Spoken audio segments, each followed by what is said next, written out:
Here I've got HUAWEI Mate 30 Pro, and let me show you how to block a number on the following device. So at first let's open the phone dialer, then click on the more icon, which is 3.1 in the right upper corner, and select blocked.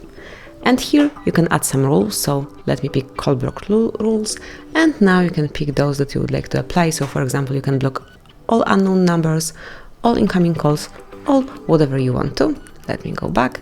Then you can also set some rules for messages, so you can block spam messages and also block messages from unknown numbers.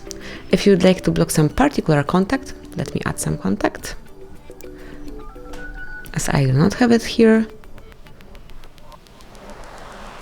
Let me name it just K. And now you can smoothly block a contact by tapping on more icon and then click on block contact. And this is it. As you can see, now it's blocked, so he or she will not be able to reach you. Then if you would like to remove it, click on more icon and then tap on remove from blacklist. So that would be all. This is how you can block a number on your HUAWEI. Thank you for watching. Please subscribe our channel and leave the thumbs up.